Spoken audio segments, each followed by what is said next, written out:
ہر ٹوٹی ہوئی امید مجھے اللہ سے جوڑتی ہے۔ انسان چہرہ تو صاف رکھتا ہے جس پر لوگوں کی نظر ہوتی ہے، مگر دل کو صاف نہیں رکھتا جس پر اللہ کی نظر ہوتی ہے۔ بیمار صحت یاب ہو جاتے ہیں، کھوئے ہوئے مل جاتے ہیں، مشکلیں آسانیوں میں بدل جاتی ہیں اور غم خوشیوں میں بدل جاتے ہیں، بے شک سب اللہ کے حکم سے ہے۔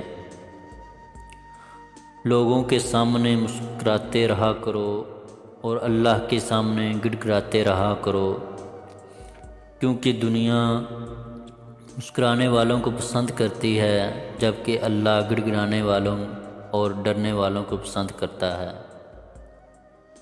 نماز وہ واحد حکم ہے جسے اللہ نے آسمان سے وحی کے ذریعے نہیں اتارا، بلکہ اپنے محبوب حضرت محمد مصطفیٰ صلی اللہ علیہ وآلہ وسلم کو آسمان پر بلا کر تحفے میں دیا۔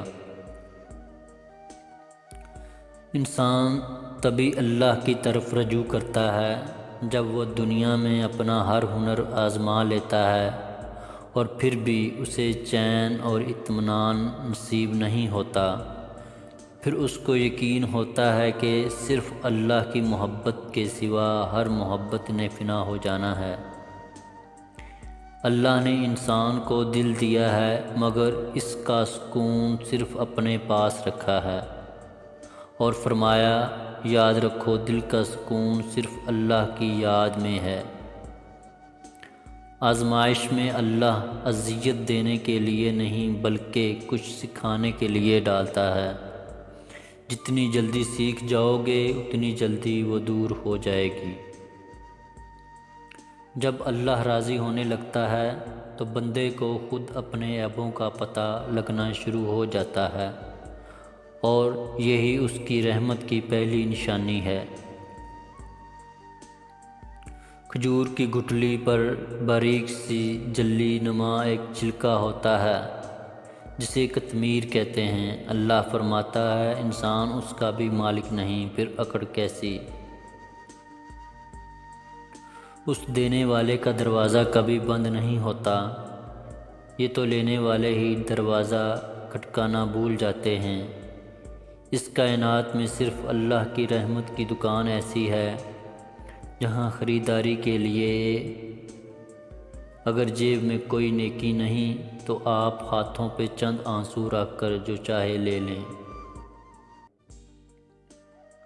جب کوئی کام تمہاری مرضی کے مطابق ہو جائے تو شکر ادا کرو کہ اللہ نے تمہاری مرضی کو اتنی اہمیت دی، اور اگر تمہاری مرضی کے خلاف ہو تو پھر صبر کرو کہ اب وہ اللہ کی مرضی سے ہوگا جو ہماری مرضی سے بہتر اور زیادہ افضل ہے۔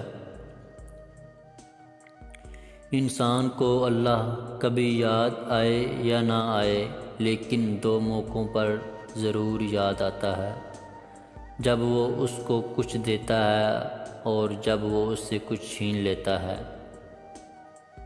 کل کی فکر مت کرو، جس اللہ نے آج تک سنبھال رکھا ہے وہ کل بھی تمہیں سنبھال لے گا، پھر اپنے اللہ پر بھروسہ رکھو۔ جب مجھے پتہ چلا کہ مخمل کے بستر اور زمین پر سونے والوں کے خواب ایک جیسے ہوتے ہیں تو مجھے اپنے اللہ کے انصاف پر یقین آ گیا۔ اللہ سے جب مانگو تو اپنی اوقات کے مطابق نہیں بلکہ اللہ کی شان کے مطابق مانگو۔